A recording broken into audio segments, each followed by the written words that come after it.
أعوذ بالله من الشيطان الرجيم بسم الله الرحمن الرحيم ولقد صرفنا في هذا القرآن ليذكروا وما يزيدهم إلا نفورا قل لو كان معه آلهة كما يقولون إذا لابتغوا إلى ذي العرش سبيلا سبحانه وتعالى عما يشركون سبحانه وتعالى عما يقولون علوا كبيرا. سورہ بنی اسرائیل کی آیت نمبر 41-42 اور آیت نمبر 43 ہے. اللہ رب العزت ارشاد فرماتا ہے وَلَقَدْ صَرَّفْنَا فِي هَذَا الْقُرْآنِ. صرف یصرف تصریف کہتے ہیں کسی چیز کو بار بار کہنا، کسی چیز کو بار بار پھیرنا. وَلَقَدْ صَرَّفْنَا فِي هَذَا الْقُرْآنِ لِيَذَّكَّرُوا. ہم نے اس قرآن کے اندر جو مثالیں اور جو واقعات اور جو مسائل و احکامات ہیں ہم نے ان کو بار بار ذکر کیا، بار بار دہرایا. یعنی ادھر بھی حضرت ابراہیم کا ذکر ہے، پھر آگے بھی حضرت ابراہیم کا ذکر، ادھر حضرت موسیٰ کا ذکر ہے، پھر آگے بھی حضرت موسیٰ. 721 بار حضرت موسیٰ کا ذکر کر دیا، 135 مرتبہ حضرت ابراہیم علیہ السلام کا ذکر فرما دیا. اسی طریقے سے دیگر بہت سے انبیاء کا ذکر اللہ نے صرفنا فی ھذا القرآن. اسی طریقے سے نصیحتیں اور مسائل صرفنا فی ھذا القرآن، خاص طور پر شرک سے روکنا. صرفنا فی ھذا القرآن، ان اللہ نے قرآن میں کئی چیزوں کو بار بار ذکر فرمایا ہے. لیذکروا، تاکہ وہ لوگ ہوش میں آ جائیں. یعنی جن سے قرآن مخاطب ہے، اولین مخاطب اس زمانے کے مسلمان، پھر جو منکرین ہیں وہ کفار اور مشرکین، اور پھر چلتے چلتے آج ہم اور آپ، یعنی میں اور آپ ہم لوگ اس قرآن کے مخاطب ہیں. اللہ فرما رہے ہیں وَلَقَدْ صَرَّفْنَا فِي هَذَا الْقُرْآنِ. ہم نے اس کے اندر نصیحتوں کو بار بار ذکر کیا ہے، واقعات کو بار بار ذکر کیا ہے، تاکہ تم اس کو سمجھو، تاکہ تم اس سے نصیحت حاصل کرو، تاکہ اس کی نصیحت سے تم لوگ ہوش میں آ جاؤ.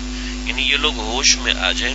لیکن کیا ہوتا ہے وَمَا يَزِيدُهُمْ إِلَّا نُفُورًا، لیکن ان کا بدکنا ہی بڑھتا ہے، یعنی ان کا قرآن سے بھاگنا ہی بڑھتا ہے، اس کے علاوہ اور کچھ نہیں بڑھتا.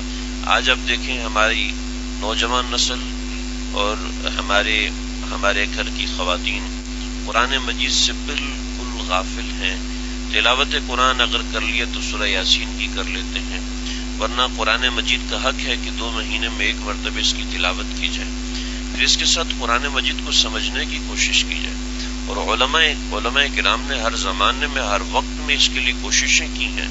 اگر آپ قرآن سمجھنا چاہتے ہیں تو بڑی آسان طریقہ کار ہے. اردو میں بھی ترجمے ملتے ہیں، انگریزی میں بھی ترجمے اور اس کی مختصر تفاسیر بھی ملتی ہیں، مطولات بھی ملتی ہیں، یعنی بڑی کتابیں بھی ملتی ہیں، چھوٹی کتابیں بھی ملتی ہیں. قرآن کو سمجھنا آپ نے کس لحاظ سے، تجوید کے اعتبار سے سمجھنا ہے، مسائل کے اعتبار سے سمجھنا ہے، قصص کے اعتبار سے سمجھنا ہے، مثل کے اعتبار سے سمجھنا ہے، عبر کے اعتبار سے سمجھنا ہے، صرف معانی کے اعتبار سے سمجھنا ہے. یہ چیزیں بنیادی مقامات سمجھنے ہیں.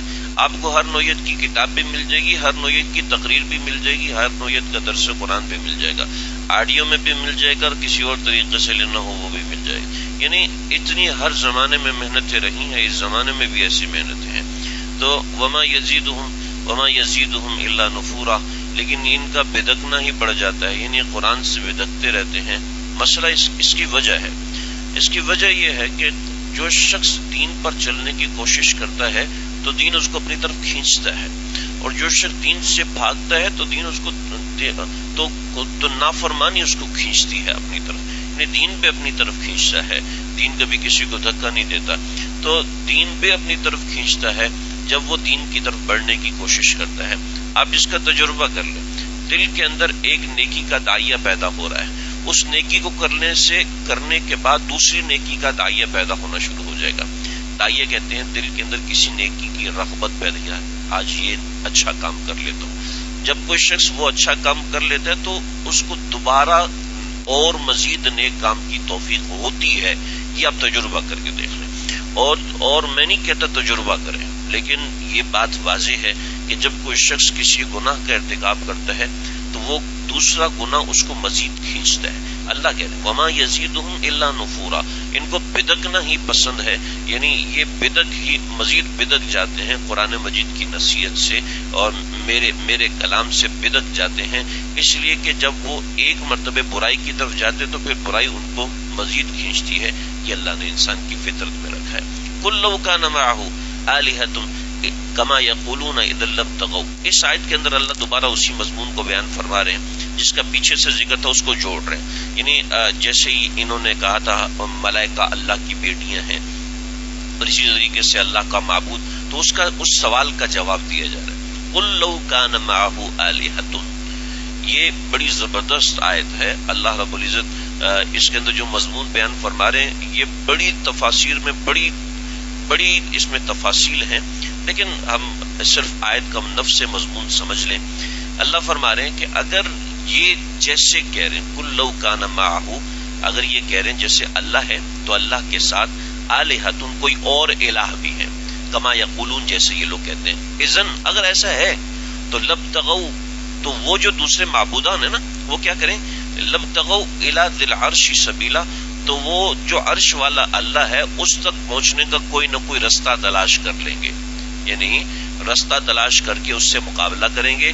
جب اگر الہ آپس میں مقابلہ کرنا شروع ہو جائیں تو پھر دنیا کا کیا بنے گا؟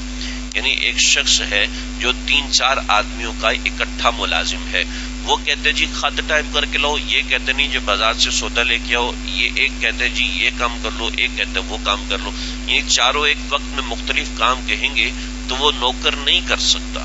ایسی اگر یہ کائنات ساری کی ساری مختلف خداؤں کے پیچھے چلنے والی ہے تو کائنات کے اندر فساد مچ جائے گا۔ لو قل لو کان آلہۃ الا اللہ لفسدتا، کہ آیت اس طریقے سے لو کان فیما آلہۃ الا اللہ لفسدتا، اگر اللہ کے علاوہ کوئی اور الہ بھی ہوتا تو زمین میں فساد مچ جاتا، زمین کے اندر لڑائی اور جھگڑا ہو جاتا کہ ایک خدا چاہتا یہ ہونا چاہیے، ایک خدا چاہتا یہ ہونا چاہیے۔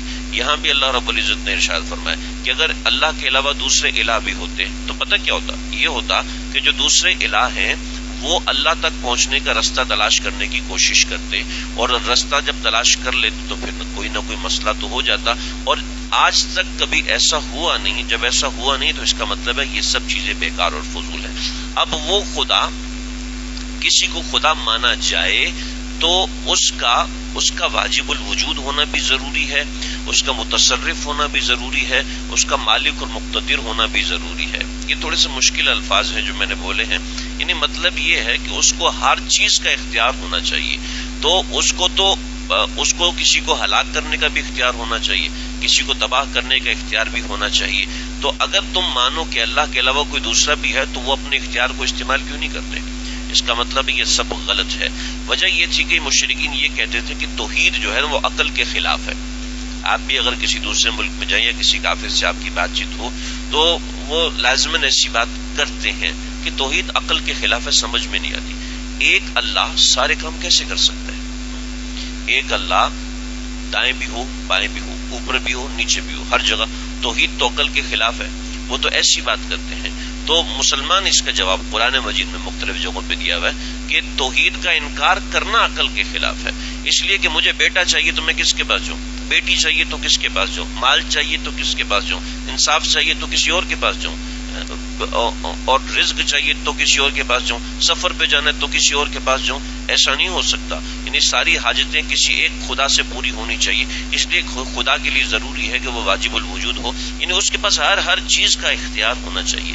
سبحانہ ہو، اللہ اس چیز سے پاک ہے، وتعالی، اور بہت ہی بلند و بالا ہے، اما یقولون علوا کبیرہ، یہ جو بڑی بڑی باتیں کرتے ہیں اللہ تعالیٰ ان سب چیزوں سے پاک ہے اور منزہ ہے۔ یعنی اگر ایسا ہوتا تو زمین آسمان میں فساد مچا ہوتا، جبکہ آج تک ایسا کچھ بھی نہیں۔ اللہ تعالیٰ سے